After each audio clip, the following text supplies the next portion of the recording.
Imagine you're a chicken, born in Arkansas, raised in a factory. Your hobbies include eating corn, getting fat fast, and bathing in bleach. Congratulations! You're an American success story! I was born in a cage, fattened like a congressman on lobby money, and died so Chad could dip me in ranch during his third divorce. Unless you're trying to enter Europe, because the EU just slammed the door in your chemically washed face. No visa and no vinaigrette. This is not just a food fight though. It's a geopolitical tug-of-war wrapped in plastic, dipped in chlorine, and slow-roasted in centuries of imperial baggage. Let's unpack that.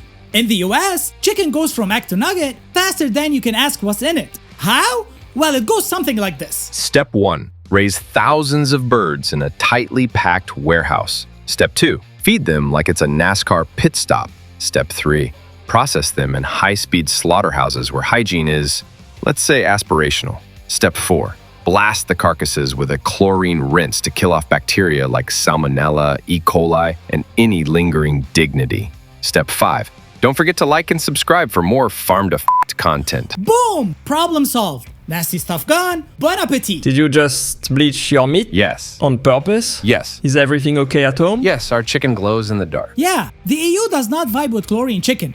Not because it's acutely toxic or turns your liver into Play-Doh, but because to the EU, chlorine washing is like spraying air freshener on a corpse. It smells cleaner, sure, but the problem is still rotting underneath. See, Europe has a different philosophy. If your food system is so gross, it needs a chemical bath to be safe. Congrats. You've invented a Tide Pod diet for adults. That's why the EU banned chlorine-washed chicken in 1997. And not just chicken, but 4 common pathogen reduction treatments that US meat relies on. Naturally, the US responded with diplomacy. Are you anti-freedom? No, I am anti-being gross. The fight escalated, it went to the WTO, it triggered threats, trade disputes, and at least 3 PowerPoint presentations with exploding chicken graphics. And this wasn't just about food. It was the start of what economists now call the Brussels effect.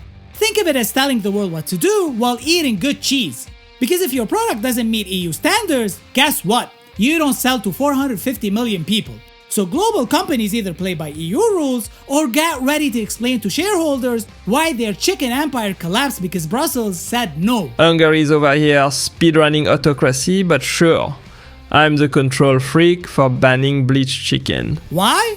Okay, let's play a game. 2 food safety officials walk into a room. One is the US and one is the EU.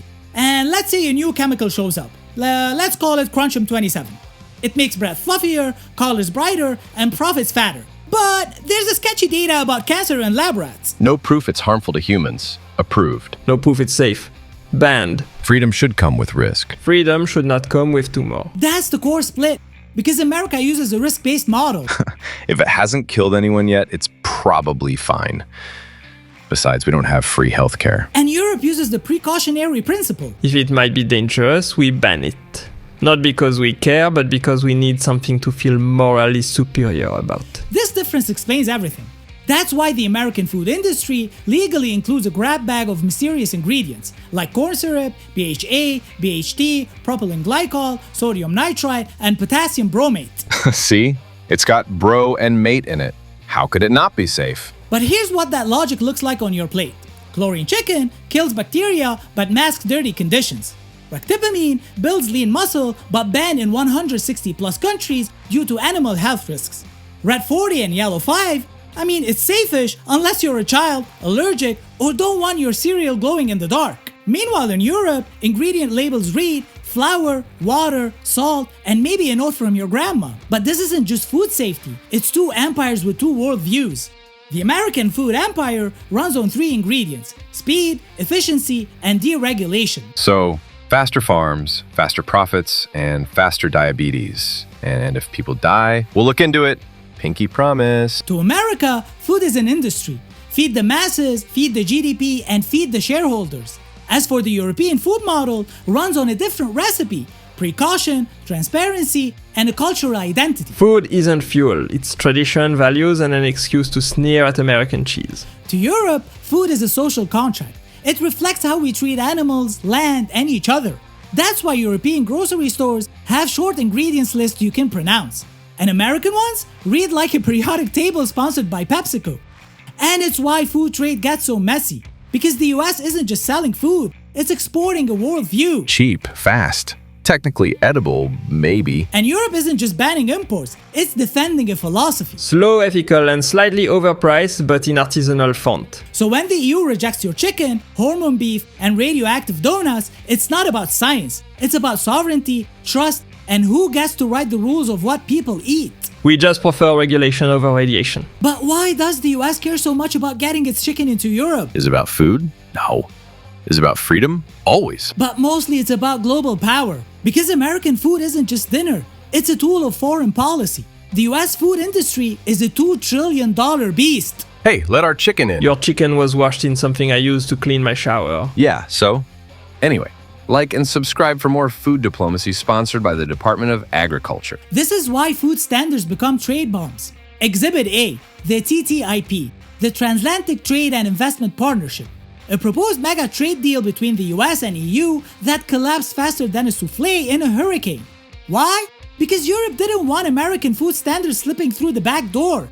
And Americans didn't want to reform an entire industrial food system just to make French bureaucrats sleep better at night. We surrendered once, but not to chlorine nuggets. This was the real start of what economists now call regulatory warfare. The US wants its standards to be global, and the EU wants the same as well. And developing countries are caught in the middle, wondering if they should side with Team Corn Syrup or Team Olive Oil. This brings us to the Brussels effect. The EU is so strict and its market so massive that global companies often just change their formulas to match EU rules because it's cheaper than making two versions of everything. So US corporations are stuck with a choice: meet EU standards and lose margin, or don't and lose half the global market. So yeah, when Europe bans chlorine chicken, it's not just saying your meat smells funny, it's saying Keep your Frankenmeat on your side of the ocean. We've already got enough problems with Hungary and British tourists. So, what do you think? Should the EU have the power to shape how the world eats? If the American food system needs bleach to work, is it broken? Is food just dinner or is it a political weapon? And seriously, is not poison really the standard we want from what we eat? Please let us know what you think in the comments.